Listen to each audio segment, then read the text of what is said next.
In our pursuit of success, a vital yet often disregarded tool is feedback. In fact, feedback from viewers influenced the creation of this video. And as you watch the video, can you guess what it is? Let's start at the beginning. What is feedback exactly? Feedback is like a compass in our personal and professional journeys. It helps guide us in the right direction, ensuring we don't wander off the path. Feedback reveals blind spots and provides the necessary corrective measures to align ourselves with our goals. In our personal growth, feedback gives us a clear understanding of our strengths and weaknesses. It shows us where we stand in terms of interpersonal relationships, personal goals, and self-improvement. It helps us deliver empathy, emotional intelligence, and resilience. On the professional front, feedback can fuel career advancement. It helps us to understand our performance, how our work is perceived, and what we can do to elevate it. Feedback can also help us become better leaders by showing us how our actions affect those that we work with. By listening and responding to feedback, we demonstrate that we are continuously learning and we value it. This is crucial in any professional setting. Feedback comes in different flavours, each serving a distinct purpose. First, we have positive feedback.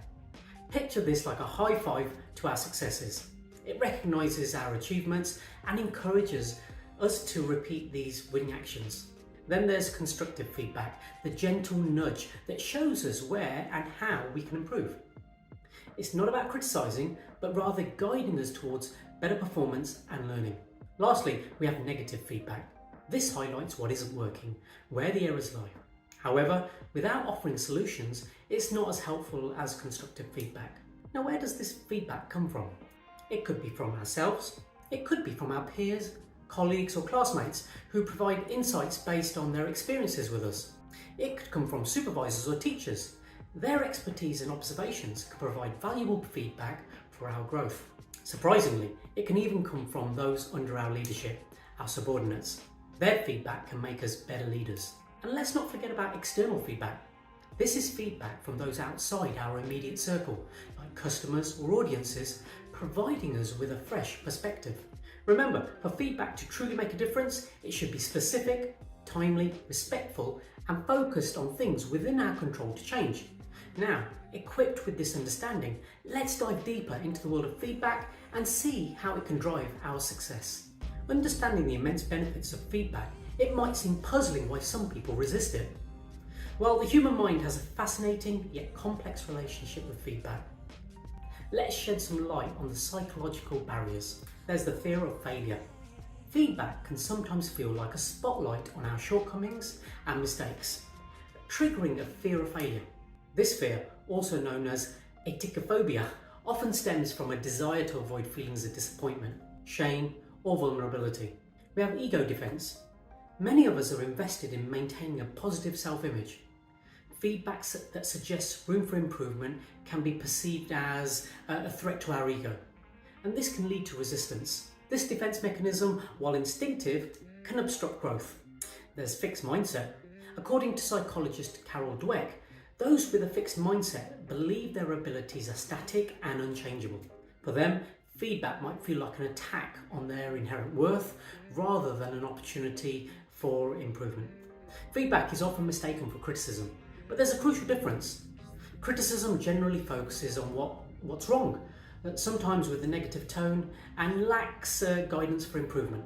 It can feel personal and unhelpful. Feedback, on the other hand, is usually more balanced. It acknowledges strengths, points out areas for improvement, and often provides suggestions on how to improve. It's meant to be constructive, not destructive. Therefore, understanding these psychological barriers and the true nature of feedback is the first step towards embracing it as a powerful tool for growth. In our next section, we'll look at ways to change our perspective and welcome feedback positively. Embracing feedback positively starts with adopting a growth mindset, which in turn empowers us to approach feedback with curiosity rather than fear. It reframes feedback as a stepping stone towards improvement, rather than a judgment on our worth. But how do we train ourselves to foster this mindset and see feedback as an opportunity, not a threat? Change your perception. Start by shifting your view of feedback. It isn't a personal attack, but a chance to grow and learn. Develop emotional intelligence. Understanding that it's normal to feel defensive when receiving feedback, but don't let emotions cloud judgment. Recognize your emotions, take a step back, and then evaluate the feedback objectively. Ask for clarification. If feedback is unclear, ask for specific examples or suggestions. This demonstrates your willingness to engage with the feedback and learn from it. Practice gratitude. Develop a habit of thanking people for their feedback, even if it was tough to hear. This encourages open communication and creates a positive environment for feedback exchange. Implement and reflect. Take action based on the feedback and reflect on the changes. Notice the improvements and celebrate the progress you've made. By doing these, we can turn feedback from something we dread into something we seek. This mindset shift doesn't just make us better at handling feedback, it makes us better learners, better leaders, and better humans too. Once you've received feedback, the journey towards improvement truly begins. But how do we effectively traverse this path? Let's break it down into a simple 5-step process. First, listen actively. Pay complete attention to the feedback given. Nod, make eye contact, and ask questions if something isn't quite clear. Show that you're fully engaged in understanding their perspective. Secondly, understand fully. Dive deeper into the feedback. Ask for examples if needed. This is about decoding the feedback, going beyond the words to comprehend the essence of what's being said. Thirdly, accept openly. Acknowledge the feedback without getting defensive. Remember, it's not an attack on your person, but an insight into your actions or performance. Acceptance doesn't necessarily mean agreement, but it does mean understanding and considering the feedback objectively and seriously. Plan thoughtfully. Now translate the feedback into actionable steps. What can you do differently? What changes can you make? This could involve setting new goals, developing new habits, or learning new skills. Finally, act decisively. Finally, put your plan into action. Implement the changes, take the leap, do what you plan to do, and keep an open line of communication with the person who gave you the feedback. Let them see their words didn't fall on deaf ears but fueled a change. This systematic approach can transform feedback into a catalyst for growth and success. So, the next time you receive feedback, remember it's a valuable compass pointing towards personal and professional growth.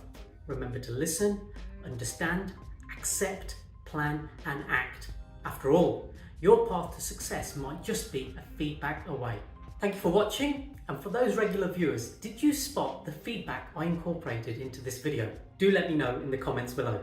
And if you enjoyed this video, don't forget to like, share, and subscribe for more insights. I'm Dr. Rakish, Rana, the Clear Coach. Until next time, continue growing.